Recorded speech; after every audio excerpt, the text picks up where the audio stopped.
科比迈克尔·詹森在这之前一个人，他代表了第一大学篮球的悠久历史和传统。Halo Sobat Harian terkering, bagaimana kabarnya? Masih sehat?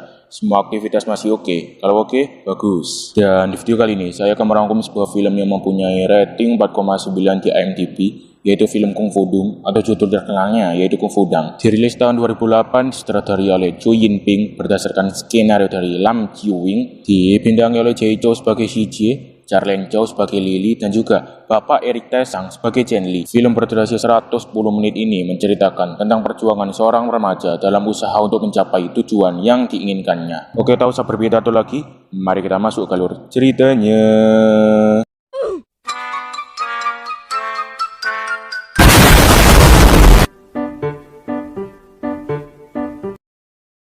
Film diawali dengan memperlihatkan seorang bayi kecil yang tengah menangis terbuang di dekat sebuah lapangan basket, yang dimana tanpa diketahui alasan terbuangnya, bayi tersebut telah dibiarkan menangis begitu saja. Hingga pada akhirnya tangisan bayi tersebut terdengar oleh seorang gelandangan yang tertidur di sana. Karena merasa kasihan, gelandangan tersebut pun memutuskan untuk membawanya ke sebuah perguruan kungfu milik kakak seperguruannya yang bernama Fang, dengan tujuan agar bayi tersebut bisa belajar dan bertumbuh besar di sana selama ia pergi. Namun sebelum itu, ia pun juga sempat memberikan sebuah barang kepada Mr. Fang.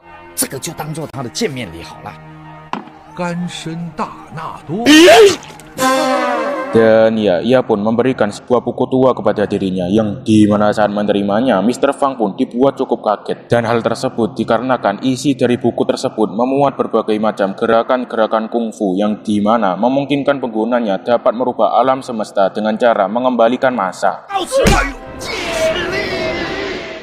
Beberapa tahun kemudian terlihat bahwa anak tersebut telah beranjak menjadi kanak-kanak, dan ia pun bernama Fang Shiji, yang dimana Shiji saat ini tengah bersama dengan Mr. Fang yang hendak berniat untuk menunjukkan kepada dirinya kekuatan untuk mengubah alam semesta. Namun nahasnya tubuh dari Mr. Fang pun tidak dapat menahan resiko dari dahsyatnya kekuatan tersebut, sehingga membuat dirinya tewas di saat itu juga.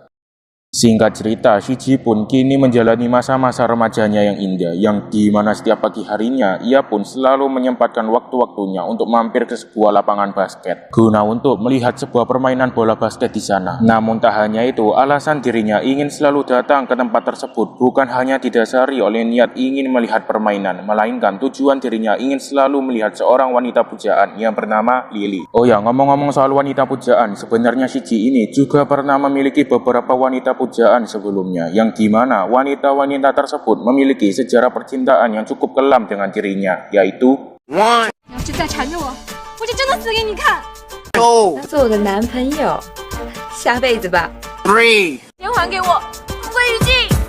adegan pun kini berpindah kembali ke perguruan kungfu tempat tinggal Shiji sebelumnya, yang dimana setelah sepeninggalnya Mr. Fang, Shiji pun kini menjalani hari-harinya dengan selalu ditaboki, digebuki, dipukuli oleh kepala sekolahnya sendiri, yaitu Wang Biao, sang tinju dewa nomor 1 di dunia, yang dimana tujuan Wang Biao selalu melakukan hal tersebut dikarenakan dirinya telah menjadikan Shiji sebagai alat pendemonstrasian kungfu miliknya. Namun hal tersebut tak sepenuhnya berjalan dengan sangat-sangat baik, dikarenakan saat dirinya memukuli Shiji justru memakai sebuah rompi besi di tubuhnya, sehingga hal tersebut membuat tangan dari dirinya tepar tak berdaya dibuatnya. Dan oleh sebab itu, Wang Biao pun memutuskan untuk menghukum Shiji dengan cara menyuruh dirinya untuk tidur di luar. Malam hari pun tiba, terlihat bahwa Shiji tengah berada di luar untuk merenungi apa yang terjadi. Namun karena tak ada kerjaan dan sesuatu yang bisa dimakan, ia pun memutuskan untuk melempar-lemparkan semua sampah kaleng yang berada di sana.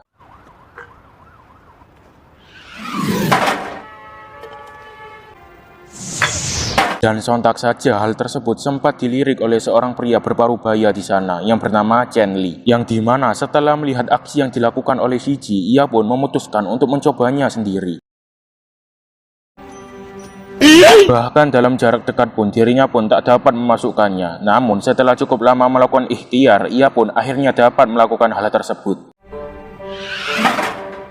Setelah selesai melakukan hal yang tak berguna tersebut, mereka pun sedikit berbincang-bincang, yang di mana di saat itu juga Chen Li pun mengatakan bahwa dirinya begitu terkesima dengan apa yang telah dilakukan oleh Shi Ji barusan. Namun tak hanya itu, ia pun juga memberikan sebuah koin kepada dirinya, yang di mana koin tersebut merupakan suatu bentuk taruhan antara dirinya dengan Shi Ji, yang di mana jika Shi Ji bisa memasukkan koin tersebut ke dalam mulutnya, maka dia akan mentraktir dirinya untuk makan malam. 没多远，这里就可以了。 Sontak saja hal tersebut membuat badan dari paman Chen Li pun seketika bengek dibuatnya. Dan sesuai janji yang mereka telah buat, akhirnya mereka pun bergegas untuk makan malam bersama di restoran Perancis. Namun tujuan mereka untuk datang ke sana bukan untuk membeli makanan dari restoran Perancis, melainkan memakan makanan sisa dari restoran Perancis. 很多女士吃剩下，再等一下。来，干杯！是啊，我去看客人走了没。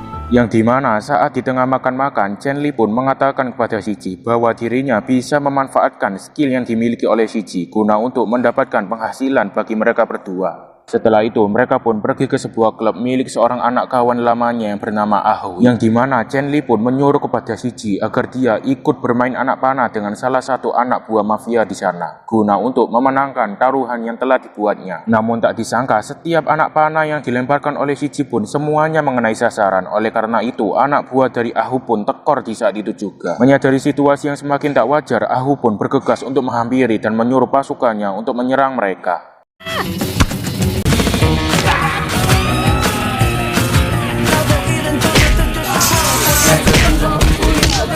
Saat berada di dalam pertarungan tersebut, hampir satu persatu serangan yang dilayangkan kepada dirinya nyaris tak ada yang mengenai tubuhnya, dan hal tersebut juga berlaku bagi Chen Li, di mana dia terlihat tengah menikmati jalannya alur cerita filmnya dengan cara memakan dan meminum semua makanan dan juga minuman di sana.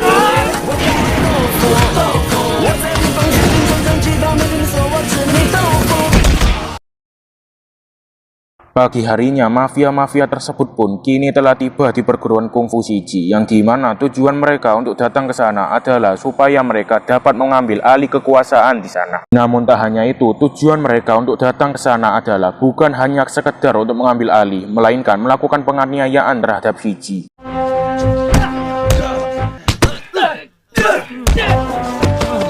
Setelah penganiayaan tersebut telah selesai, Wang Biao pun memutuskan untuk mengeluarkan Shi Ji dari perguruannya, dan hal tersebut dikarenakan oleh Shi Ji yang telah mencemarkan nama baik perguruan. Karena tak ada lagi tempat untuk dirinya bernaung, Shi Ji pun memutuskan untuk menemui Chen Li kembali. 搞点意思的，来。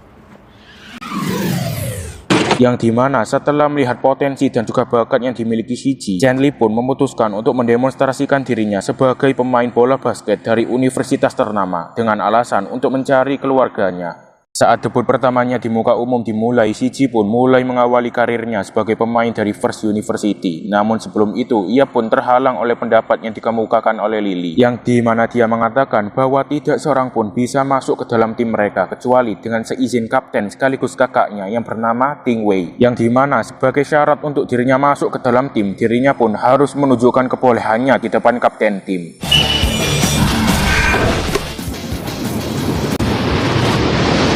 Dan sejak saat itu, Shi Ji pun kini menjalani kehidupan remajanya yang baru dan juga teman-temannya yang baru. Dan ia pun juga sempat berkenalan dengan salah satu pemain populer di sana yang bernama Xiaolan.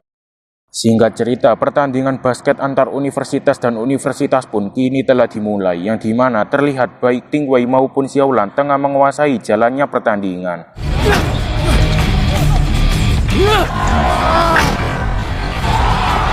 Hingga sesampainya di 5 menit terakhir, Ting Wei pun merasa sangat kelelahan sehingga dia memutuskan untuk menyuruh Shi Ji masuk ke dalam lapangan.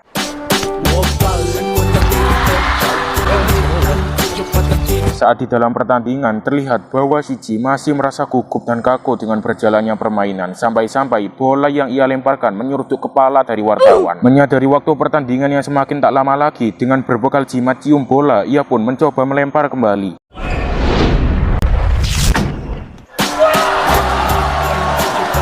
Dan ya, ia pun berhasil memasukkan bola tersebut ke dalam ring, sehingga hal tersebut menjadikan dirinya sebagai pemain yang sangat amazing.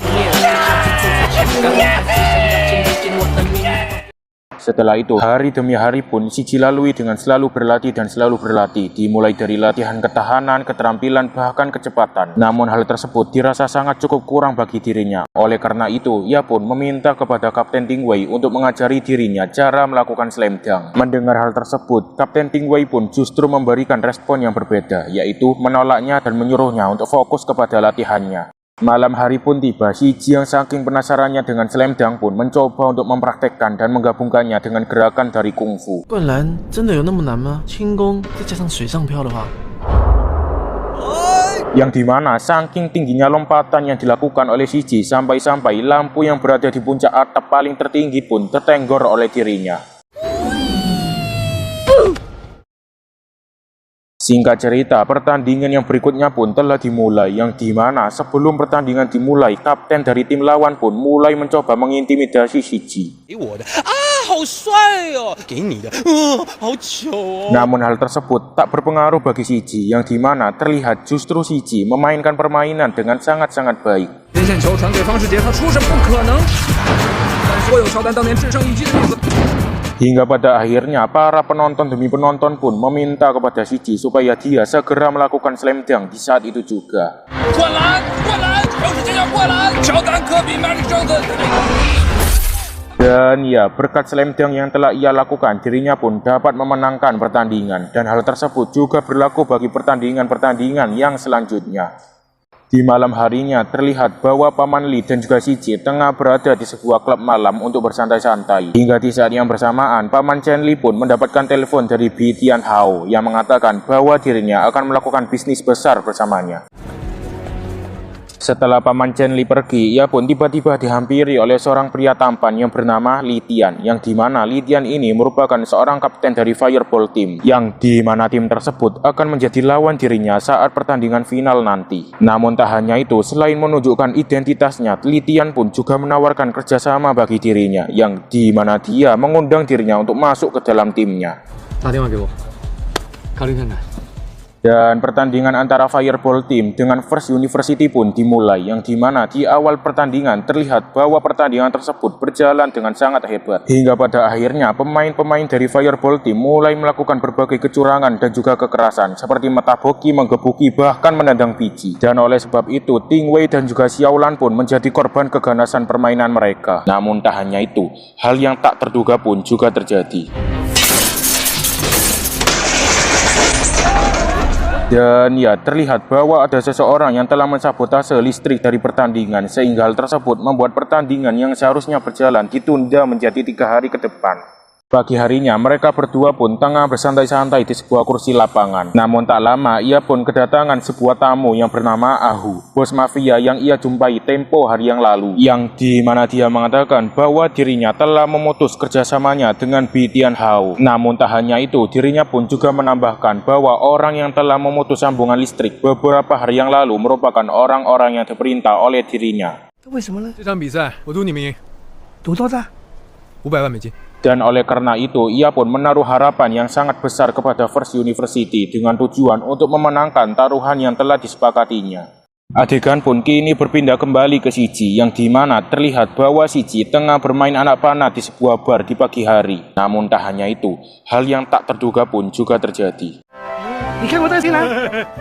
Dan ya, guru-guru kungfu dari Shichi pun kini telah tiba di sana, yang dimana tujuan mereka untuk datang menemui Shichi adalah supaya mereka dapat membantu Shichi saat pertandingan final nanti. Dan ya, harinya pun akhirnya telah tiba, yang dimana saat permainan pertama, pemain-pemain yang justru bertanding merupakan guru-guru kungfu dari Shichi, sehingga hal tersebut membuat keanehan demi keanehan terjadi di lapangan. Namun tak hanya itu, hal yang tak terduga pun juga terjadi.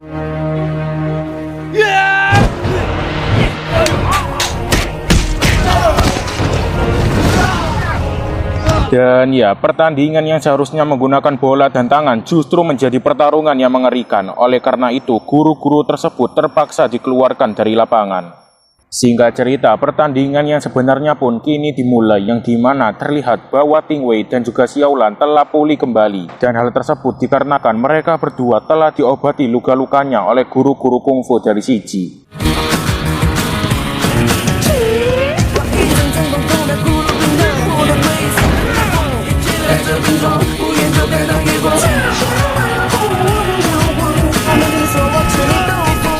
Hingga di saat-saat terakhir, penyakit trauma yang dimiliki Ting Wei pun mulai kumat-kumatan. Sementara waktu pertandingan tinggal 3 detik lagi. Menyadari situasi yang semakin sulit, Ting Wei pun memutuskan untuk memberikan lemparan terakhir kepada Xiaolan. Namun tak lama, dan ya, kaki-kaki yang sejatinya dibanggakan oleh Si Ji justru digebuki oleh mantan kepala sekolahnya Wang Biao. Oleh karena itu, Si Ji pun terpaksa melanjutkan permainan dengan kaki yang sangat dempor. Rip kaki. Saat dimulai, Ting Wei yang mendapatkan bola terlebih dahulu pun dibuat kebingungan dengan pilihan antara memilih Xiaolan atau memilih Si Ji. Namun, dengan berbekal keyakinan dan juga kenekatan, ia pun terpaksa mengoper bola tersebut terhadap Si Ji. Nahasnya, saat menerimanya, Si Ji yang tak bisa berlari lagi pun memutuskan untuk melemparkan bola tersebut langsung ke dalam ring. Namun tak hanya itu, hal yang tak terduga pun juga terjadi. Dan ya, wasit berpeluit yang bertugas di sana pun menjotos bola tersebut sehingga menyebabkan tim dari First University pun kalah tak berdaya dibuatnya.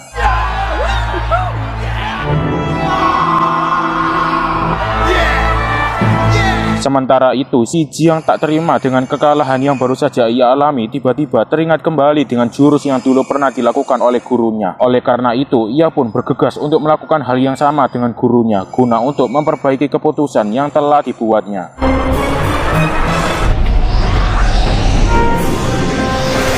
Setelah waktu telah dikembalikan, Si Ji yang telah mendapatkan umpanan pun memutuskan untuk kembali memberikan umpanan guna untuk tak lagi mengulangi kesalahan.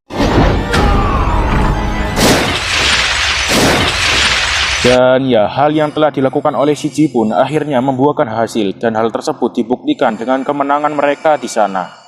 Pagi harinya, Si Ji dan juga Paman Chen Li pun tengah merayakan kemenangan dirinya. Namun tak lama datang seorang wanita yang tengah mencari-cari Si Ji, yang dimana di saat itu juga terungkap sebuah fakta bahwa orang tua dari dirinya merupakan orang yang paling kaya se-Asia yang bernama Wang Yiwan. Dan saat sampai di sana, Wang Yiwan pun mengatakan bahwa alasan dirinya sampai meninggalkan anaknya sendiri adalah dikarenakan dahulu saat dirinya masih kecil, Wang Yiwan pun tengah dikejar-kejar oleh rentenir. Oleh karena itu, dirinya yang tak ingin Si Ji terlibat dalam masalah yang dialaminya terpaksa meninggalkan dirinya. Namun tak hanya itu, dirinya pun juga menambahkan bahwa dirinya akan mengirim Si Ji ke negara London guna untuk menjadikan dirinya sebagai pewarisnya.